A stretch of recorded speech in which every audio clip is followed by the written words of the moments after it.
السلام عليكم ورحمة الله وبركاته. الحمد لله رب العالمين والصلاة والسلام على رسوله الأمين وعلى آله وصحبه أجمعين ومن تبعهم بإحسان إلى يوم الدين أما بعد. ദർസുൽ ഖുർആനിൻ്റെ ക്ലാസ്സിലേക്ക് എല്ലാവർക്കും സ്വാഗതം. കഴിഞ്ഞ റമദാനിൻ്റെ അവസാനത്തിൽ നമ്മൾ നിർത്തിവെച്ചതാണ് പ്രതിവാര ക്ലാസ്സായ ദർസുൽ ഖുർആനിൻ്റെ ഈ സംരംഭം. രണ്ട് പെരുന്നാളുകൾക്കും ശേഷം വീണ്ടും ഇന്ന് നമ്മൾ ക്ലാസ് പുനരാരംഭിക്കുകയാണ്. അവസാനത്തെ ക്ലാസ്സിൽ സൂറത്തു ഖലമിലെ 29 വരെയുള്ള ആയത്തുകളാണ് നമ്മൾ വിശദീകരിച്ചിരുന്നത്. അതിൻ്റെ ബാക്കി 30 മുതൽ 41 വരെയുള്ള വചനങ്ങളാണ് ഇന്ന് വിശദീകരിക്കാൻ ഉദ്ദേശിക്കുന്നത്. കഴിഞ്ഞ ആയത്തുകളിൽ അവസാനമായി പറഞ്ഞ കാര്യം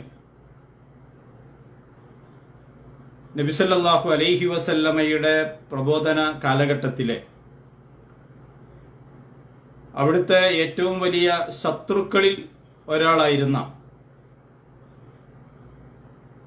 വലീദ് ബിൻ മുഗീറയെ വ്യംഗ്യമായി സൂചിപ്പിച്ചുകൊണ്ടുള്ള പരാമർശങ്ങളാണ്.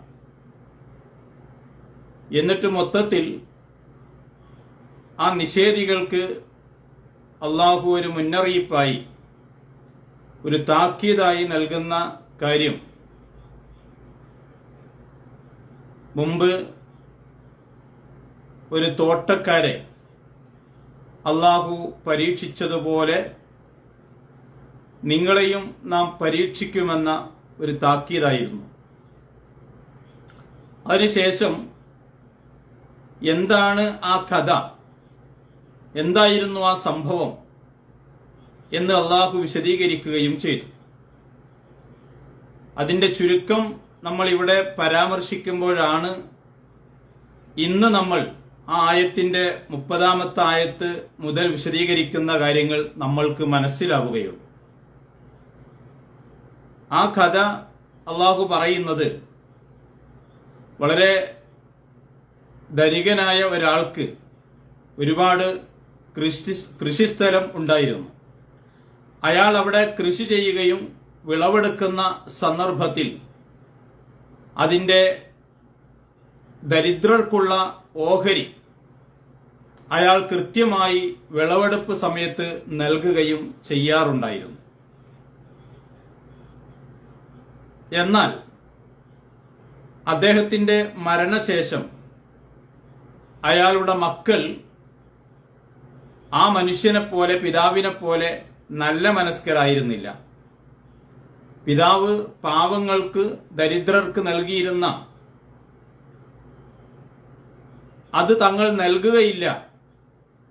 അതുകൊണ്ട് തന്നെ വിളവെടുപ്പ് സമയത്ത് അതിനുവേണ്ടി പാവപ്പെട്ടവരായ ജനങ്ങൾ വരും എന്നുള്ളത് കൊണ്ട് രാത്രിയിൽ തന്നെ ആ കൃഷിയിലെ വിളവെടുപ്പ് നടത്തി അവർക്ക് നൽകുന്ന പിതാവ് നൽകിയിരുന്ന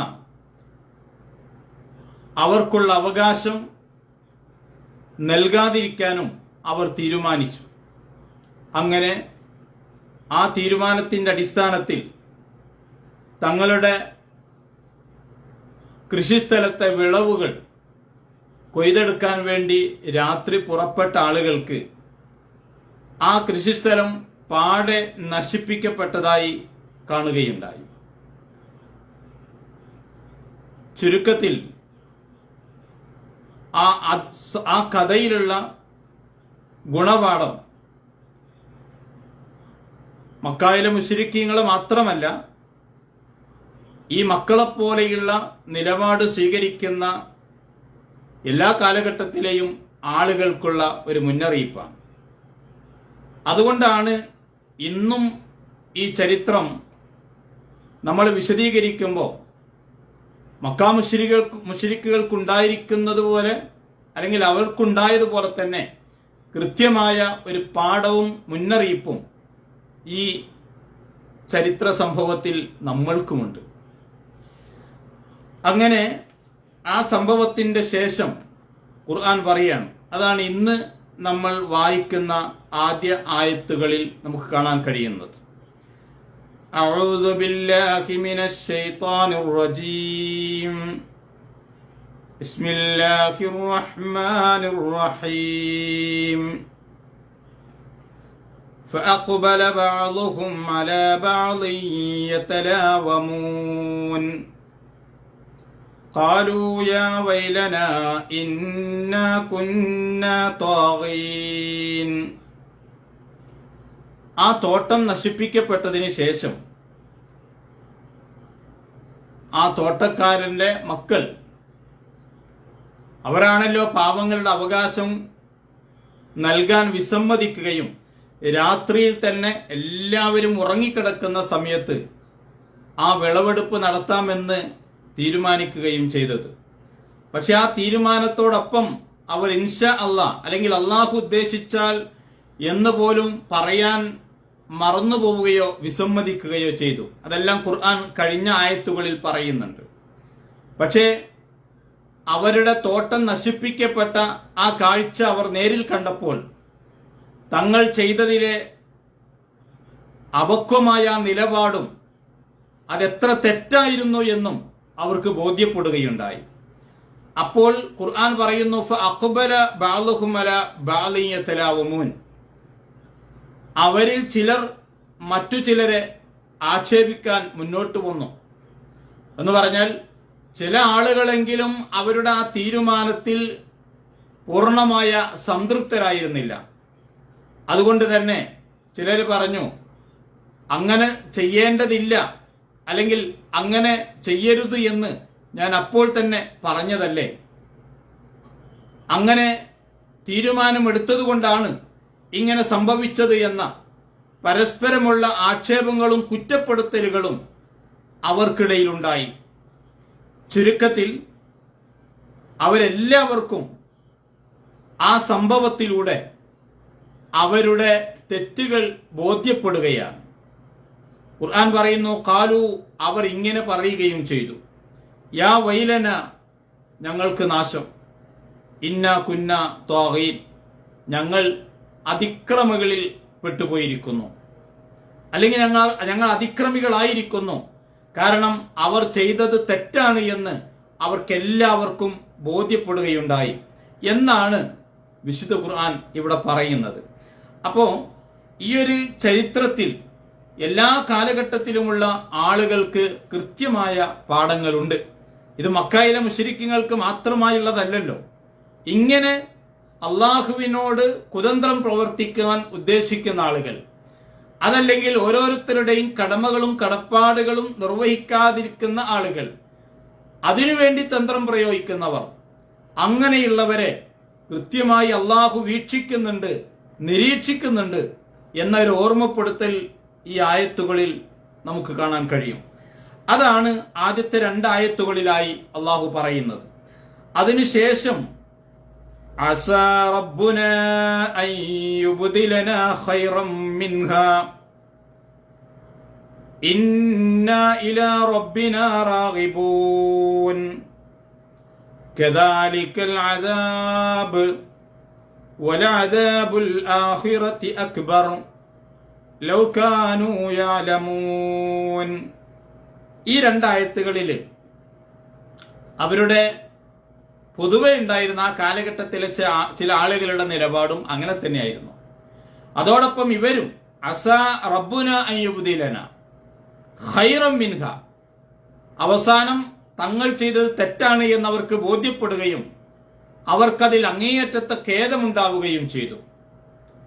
എന്നിട്ട് അവർ പറഞ്ഞു, ഒരു പക്ഷേ ഞങ്ങളുടെ റബ്ബ് ഞങ്ങൾക്ക് ഇതിനേക്കാൾ നല്ലത് പകരം നൽകിയേക്കാം.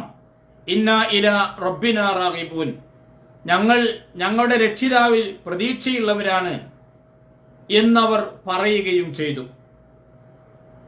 അപ്പൊ ഇത് യഥാർത്ഥത്തിൽ തെറ്റുകൾ ബോധ്യപ്പെടുമ്പോൾ എല്ലാ മനുഷ്യർക്കും ഉണ്ടാകുന്ന ഒരു കാര്യമാണ്. യഥാർത്ഥത്തിൽ ഇതിൽ നിന്നെല്ലാം പാഠം ഉൾക്കൊള്ളുകൊണ്ട് അള്ളാഹുവിനെതിരെ അല്ലെങ്കിൽ ഇത്തരത്തിലുള്ള കടമകൾ നിർവഹിക്കുന്നതിൽ നിന്ന് ഒളിച്ചോടാനോ കുതന്ത്രം പ്രയോഗിക്കാനോ പാടില്ലെന്നും അങ്ങനെ ചെയ്തവരെ അള്ളാഹുവിന് കൃത്യമായി അറിയാമെന്നും അള്ളാഹു മനുഷ്യരെ പഠിപ്പിക്കുകയാണല്ലോ. അവർക്ക് അവരുടെ തെറ്റ് ബോധ്യപ്പെട്ടപ്പോ അവർക്ക് അങ്ങേയറ്റത്തെ ഖേദമുണ്ടായി. അവർ പരസ്പരം പറയുന്നൊരു കാര്യമാണ്, അസാ റബ്ബുന അൻ യുബ്ദിലനാ ഖൈറ, ഒരുപക്ഷെ ഞങ്ങളുടെ ഈ നശിപ്പിക്കപ്പെട്ട തോട്ടത്തേക്കാൾ നല്ലത് അള്ളാഹു ഞങ്ങൾക്ക് പകരം നൽകിയേക്കാം, അത് ഞങ്ങൾ പ്രതീക്ഷിക്കുകയും ചെയ്യുന്നു എന്ന്.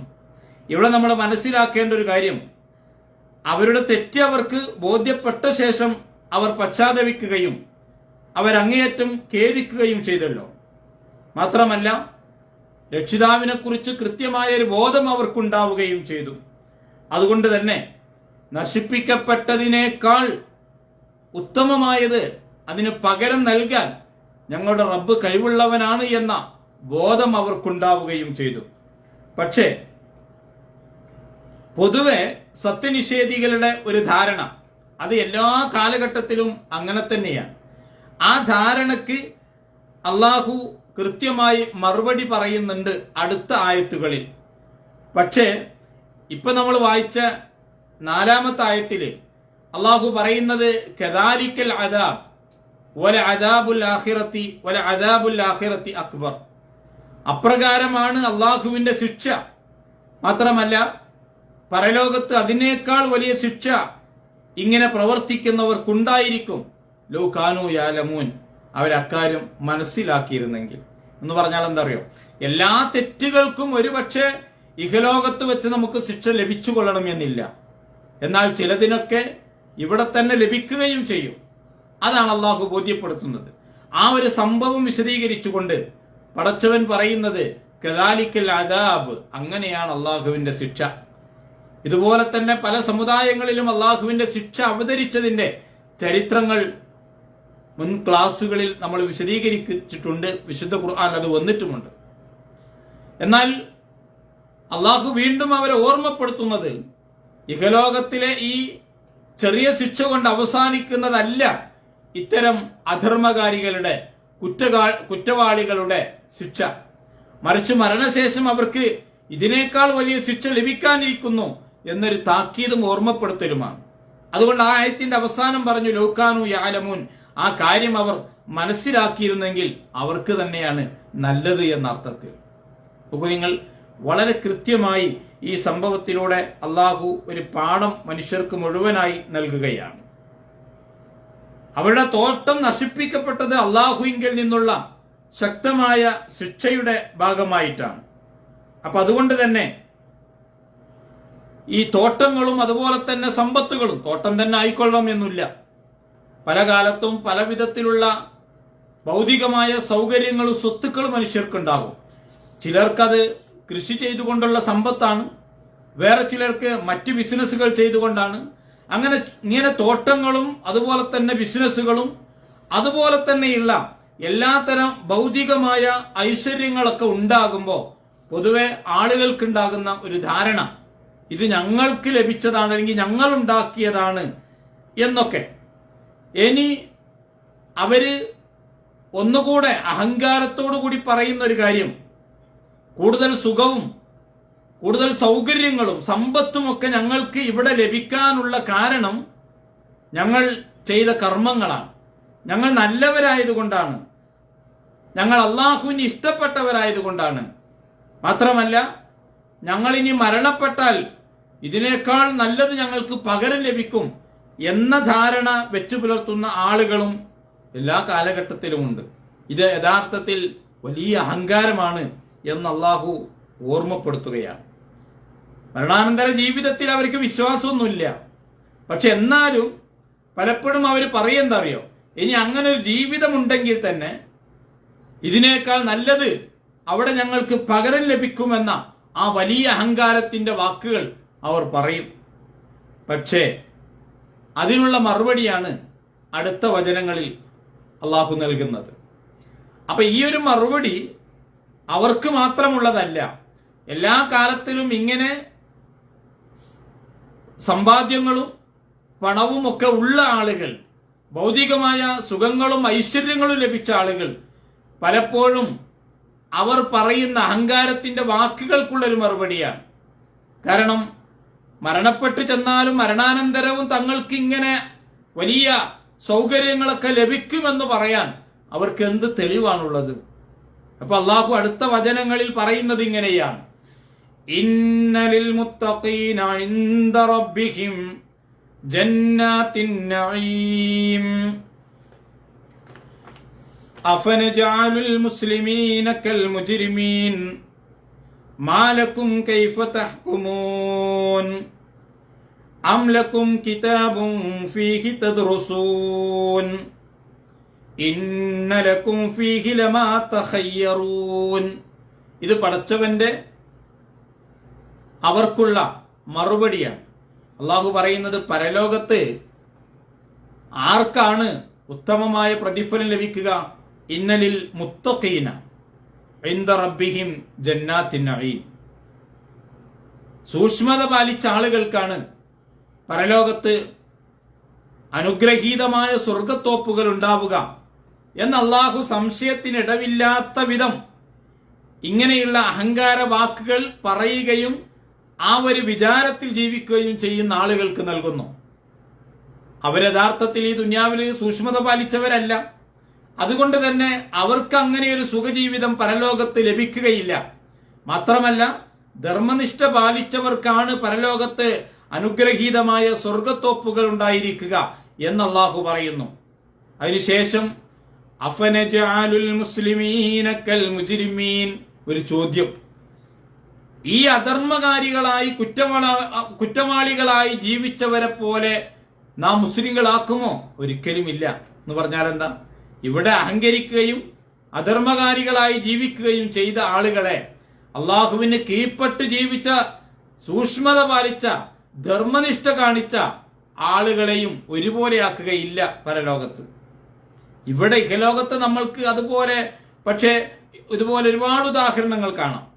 അള്ളാഹുവിനെ അനുസരിച്ചവർക്കും കീഴ്പ്പെട്ടവർക്കും ഒക്കെ ഭൗതിക സുഖങ്ങളും സൗകര്യങ്ങളും ഉണ്ടാകും. ഒരുപക്ഷെ അതിനേക്കാൾ അധികം അള്ളാഹുവിനെതിരെ ശബ്ദിക്കുകയും അഹങ്കരിക്കുകയും അധർമ്മ ജീവിതം നയിക്കുകയും ചെയ്യുന്ന ആളുകൾക്ക് ഇവിടെ ഒരുപാട് സമ്പത്തും ഭൗതികമായ സൗകര്യങ്ങളും സുഖങ്ങളൊക്കെ ഉണ്ടാകാം. പക്ഷെ പരലോകത്ത് അങ്ങനെ ആയിരിക്കുകയില്ല. കാരണം എന്താ അറിയോ? ഇഹലോകം നശ്വരമാണ്, പരലോകം അത് അനശ്വരമാണ്. ഇവിടെ ഒരു പരീക്ഷണമാണ് എന്നൊരു ഓർമ്മപ്പെടുത്തൽ കൂടി അള്ളാഹു ഇതിലൂടെ നൽകുന്നുണ്ട്. അപ്പൊ അതുകൊണ്ട് തന്നെ ഇവിടെ അഹങ്കരിച്ചുകൊണ്ട് ജീവിക്കുകയും ഈ സ്വത്തും സമ്പാദ്യങ്ങളും ഒക്കെ തങ്ങളുടേതാണ് എന്നും ഇനി മരണാനന്തരം ഒരു ജീവിതം ഉണ്ടെങ്കിൽ തന്നെ അവിടെ തങ്ങൾക്ക് ഇതിനേക്കാൾ നല്ലത് ലഭിക്കുമെന്നൊക്കെ വിചാരിക്കുന്ന, വിശ്വസിക്കുന്ന, അഹങ്കരിക്കുന്ന ആളുകളുണ്ടെങ്കിൽ അള്ളാഹു അവരോട് പറയാട്ടോ, എന്ത്? അങ്ങനെ നിങ്ങൾ ദൃഢമായി നിങ്ങൾ വിശ്വസിക്കാൻ, അങ്ങനെ നിങ്ങൾ പറയാൻ എന്താണ് നിങ്ങൾക്ക് തെളിവുള്ളത്? മാലക്കും കൈഫ തഹ്കുമൂൻ, അങ്ങനെ നിങ്ങൾക്കെല്ലാം നല്ലത് ഇരുലോകത്തും ഉണ്ടാകുമെന്ന് വിധി കൽപ്പിക്കാൻ എന്താണ് നിങ്ങൾക്ക് നിങ്ങളുടെ പക്കലുള്ളത്?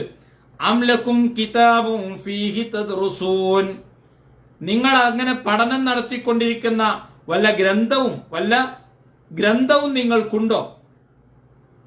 എന്ന് പറഞ്ഞാൽ നിങ്ങൾ ഈ വാദിക്കുന്നത് പോലെ നിങ്ങൾ വിധിക്കുന്നതെല്ലാം നിങ്ങൾക്ക് നല്ലതായി ഭവിക്കുമെന്ന് നിങ്ങൾക്ക് ഉറപ്പു തരുന്ന വല്ല വേദഗ്രന്ഥവും നിങ്ങൾക്കുണ്ടോ? ഇന്നലക്കും ഫീഹി ലമാ തഖയ്യറൂൻ, നിങ്ങൾ തെരഞ്ഞെടുക്കുന്നതാണ് നിങ്ങൾക്കുള്ളത് എന്ന് നിങ്ങൾക്ക് ഉറപ്പു തരുന്ന ഒരു വല്ല വേദഗ്രന്ഥവും നിങ്ങൾക്ക് ലഭിച്ചിട്ടുണ്ടോ?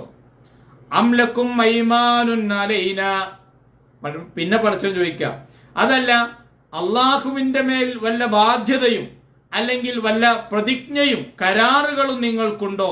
എന്ത്? ബാലിഗത്തുൻ ഇലാ യൗമിൽ ഖിയാമ, ഖിയാമത്ത് നാൾ വരെ നിങ്ങളെ എത്തിക്കുന്ന ഇന്നലക്കും ലമാ തഹ്കുമൂൻ, നിങ്ങൾ വിധിക്കുന്നത് നിങ്ങൾക്കുണ്ട് എന്ന് നിങ്ങൾക്ക് ഖിയാമത്ത് നാൾ വരെ നിങ്ങൾ എത്തിക്കുന്ന അല്ലെങ്കിൽ ഉറപ്പ് തരുന്ന വല്ല അള്ളാഹുവിന്റെ വാഗ്ദാനങ്ങളും നിങ്ങൾക്ക് ലഭിച്ചിട്ടുണ്ടോ? അതുമില്ലല്ലോ. പിന്നെ എങ്ങനെ നിങ്ങൾ പറയും എന്ത് നിങ്ങൾക്ക് മരണാനന്തരം ഒരു ജീവിതമുണ്ടെങ്കിലും അവിടെയും നിങ്ങൾക്കാണ് ഉത്തമമായ ജീവിതം എന്ന് പറയാൻ എങ്ങനെ നിങ്ങൾക്ക് സാധിക്കും? പിന്നെ അള്ളാഹു പറയാട്ടോ, സൽഹും അയ്യുഹും ബിദാലിക സഈം, അവരിൽ ആരാണ് ഇങ്ങനെ ഒരു ഉത്തരവാദിത്വം ഏൽക്കാനുള്ളത്? ഈ വാദിക്കുകയും പരലോകത്ത് അങ്ങനെ മരണാനന്തര ഒരു ജീവിതമുണ്ടെങ്കിൽ ഇവിടത്തേതിനേക്കാൾ ഉത്തമമായത് തങ്ങൾക്ക് ലഭിക്കുമെന്നും പറയുന്ന, അങ്ങനെ അവർക്ക് ഉറപ്പ് നൽകുന്ന വല്ല ഗ്രന്ഥവുമുണ്ടോ? അല്ലെങ്കിൽ അങ്ങനെ ഒരു ഗ്രന്ഥത്തിൽ അവർ പഠനം നടത്തിയ ശേഷമാണോ നിങ്ങൾ ഈ പറയുന്നത്? അതല്ല, അങ്ങനെയൊക്കെ ലഭിക്കുമെന്ന് ഉറപ്പ് നൽകുന്ന ഒരു ഉത്തരവാദിത്വം ഏറ്റെടുക്കുന്ന ഏതെങ്കിലും ഒരാൾ അവർക്കുണ്ടോ എന്ന് അള്ളാഹു ചോദിക്കുന്നു. വീണ്ടും അള്ളാഹു പറയുന്നത് എന്താ അറിയോ? അടുത്ത വചനങ്ങളിൽ അം ലഹും ശുറകാഉൻ ഫല്യഅതു ബിശുറകാഇകും ഇൻ കാനൂ സ്വാദിഖീൻ. പിന്നെ അള്ളാഹു പറയാ അം ലഹും ശുറകാഉൻ, അതല്ല അവർക്ക് വല്ല പങ്കുകാരുമുണ്ടോ? ഇങ്ങനെയൊക്കെ പറയാനും ഇവർക്ക് സഹായം നൽകാനും ശക്തരായ വല്ല പങ്കുകാരും അവർക്കുണ്ടോ? ഫല്യഅതു ബിശുറകാഇഹിം, അങ്ങനെയാണെങ്കിൽ അവരുടെ ആ പങ്കുകാരെ അവർ കൊണ്ടുവരട്ടെ. ഇൻ കാനൂ സ്വാദിഖീൻ, അവർ സത്യമാണ് പറയുന്നതെങ്കിൽ, അവരുടെ വാക്കുകളിൽ സത്യസന്ധതയുണ്ടെങ്കിൽ അവർ പറയുന്നതിന്റെ തെളിവായിട്ടുള്ള കാര്യങ്ങൾ അവർ കൊണ്ടുവരട്ടെ എന്ന് അള്ളാഹു പറയുന്നു.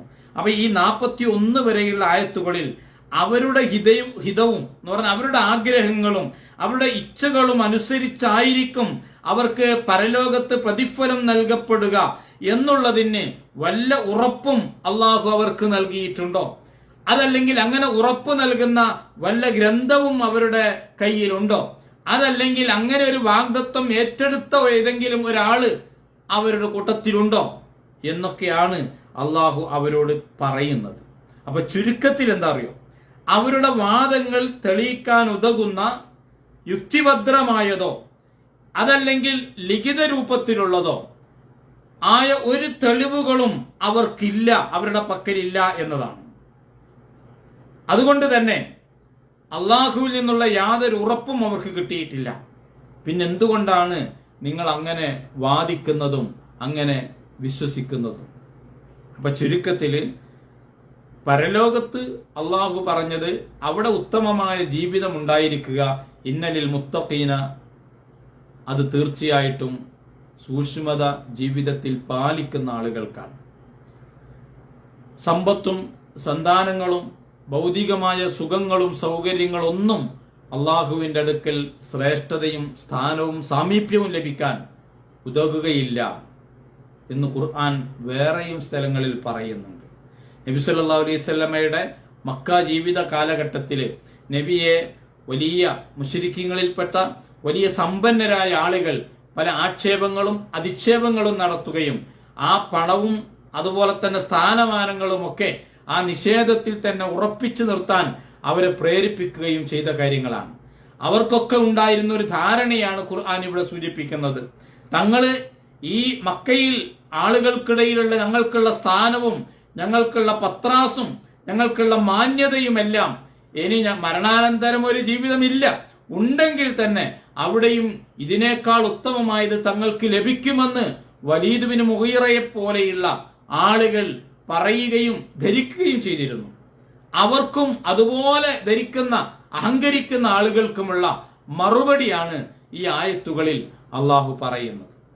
തീർച്ചയായും ഈ ആയത്തുകൾ വായിക്കുമ്പോൾ അതിന്റെ ആശയങ്ങൾ നമ്മൾ മനസ്സിലാക്കുമ്പോൾ അത് ആ കാലക്കാർക്ക് മാത്രമല്ല, അതിനേക്കാൾ അധികം ആളുകൾ ഈ തരത്തിൽ വിശ്വസിക്കുകയും ധരിച്ചു വരികയും ചെയ്യുന്നു എന്നുള്ളതൊരു വാസ്തവമാണല്ലോ.